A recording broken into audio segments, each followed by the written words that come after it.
toys that are sold here in the U.S., generally they're very safe. They undergo extensive testing, and they have strict manufacturing guidelines. You can be pretty sure you're getting the right thing. Exactly. There are children across our area who are losing their mind with all these toys in front of us.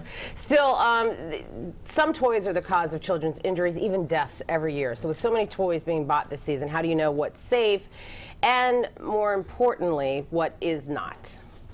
Dr. Toni Thompson-Chittams is here today. She's from TLC Pediatrics in Bowie, and she's got some things that we all should remember when it comes to buying for our little ones. Good to see you. Good to see you as well. Yeah, thank you for coming. So I guess what's key is you have to kind of check out the packaging and read the print, because there's information on there, right? Exactly. It's valuable information, but you're absolutely right. Toys are safer today, and that's because of current law that requires third-party testing of all toys marketed to children in the United States, but parents still have to be very careful when purchasing toys.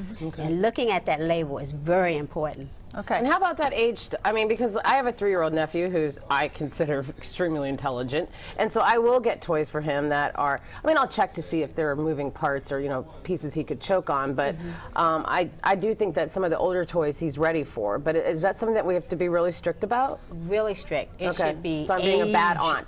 Well, age-appropriate toys, and especially small toys. They are not indicated for kids under 3 years of age just because of an incidence of choking. And this one over here looks like it's for a very young child. You've got big pieces. It is, exactly. Is that what you look for? This is specifically for 6 months and up.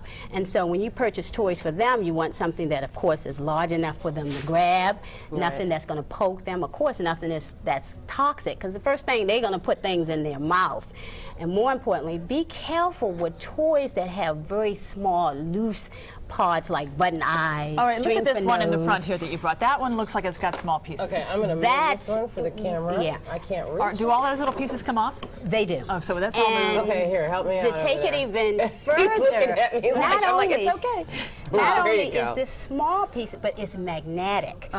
Just recently, the Consumer Product Safety Commission recalled a lot of magnetic toys because we're ingesting these magnets. And you can imagine if they swallow a couple of magnets, they can get severe intestinal obstruction. Wow.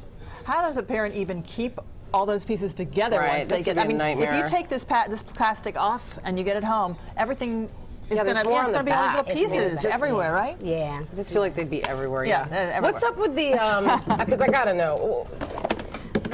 This is just an example.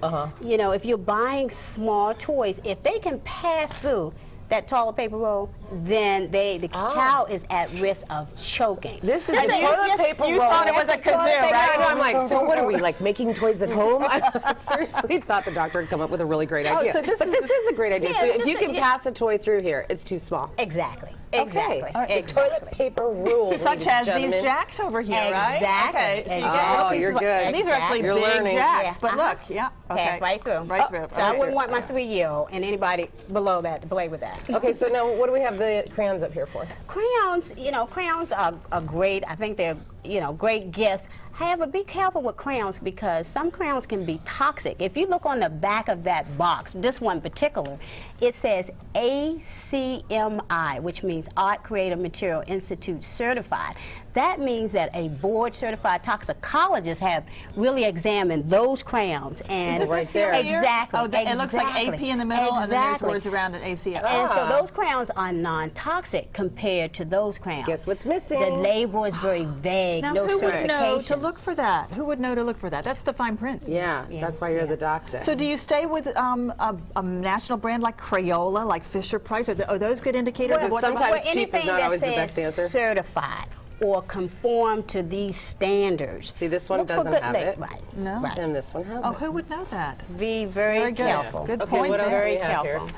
All right, now with the... No, we got to talk about the Nerf gun. Our projectile toys. Projectile. Projectile toys. We're seeing, and that's with guns and bow and arrows, we're seeing a lot of eye injuries. We're talking about lead lacerations, corneal abrasions. So, again, if you're going to buy a toy such as a gun, make sure age appropriate. Also, you want to look at the maturity of the child, And then if we have to purchase this particular toy, let them wear safety goggles. Okay, throw some safety goggles on them, Throw yeah. some safety goggles. And here's another part about this particular toy: is batteries required. Parents hate that, right? Yeah. They're always having to buy the right yeah. batteries and fit them in these toys that constantly need more batteries. Oh, yeah. So that's kind of a pain for parents. Okay, what about this stuffed animal or the stuffed little guy here? Is that a good toy, a bad toy? That's a good toy. What is it? That's for a child 6 months and up. And as you can see, Can you hear nothing, no small loose parts, you know, nothing that the child can potentially chew and choke. It's a great toy. Soft, non-flammable. It's a good toy.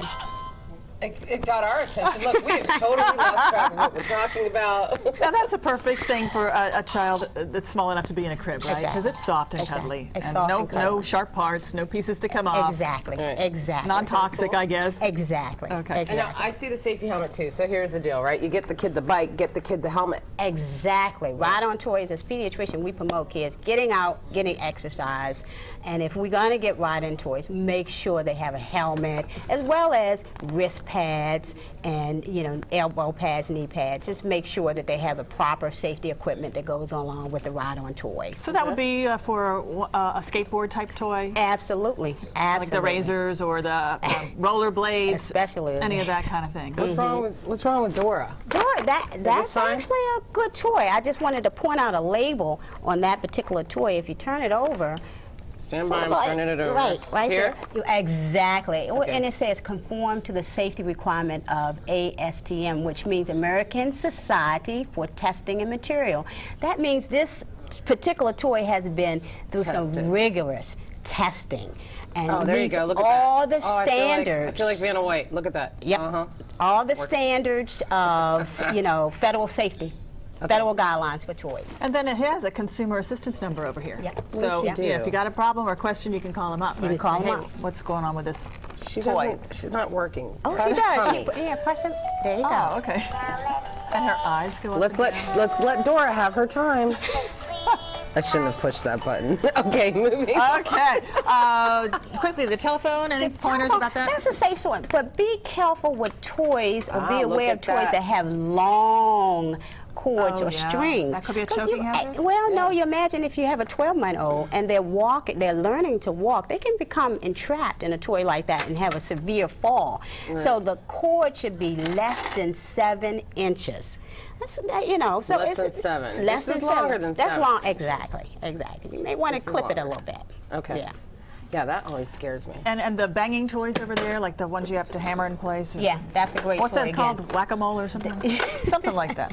Yeah. Great toy again for a 6-month. Not so much for mom and dad though, because it's like A lot of noise in the I'm house. starting to lose it. I'm starting to lose it. But at least the pieces don't come apart. That is They're there. true. Exactly. Put them in a room. Exactly. All right, so some good online information if people want have any questions. Couple Absolutely. places they can go. You know, I often tell, before they even purchase toys, just make sure you go to the Consumer Product Commission .gov just to make sure nothing has been recalled. Another great website to go to is healthystuff.org. It's an organization whose mission is to just, you know, let the public aware of different toxicity associated with products. Lots of good such as lead. information. Dr. Toni Thompson-Chittams, thanks so much for Yeah, coming in today. thank you. Happy holidays. Happy holidays to you.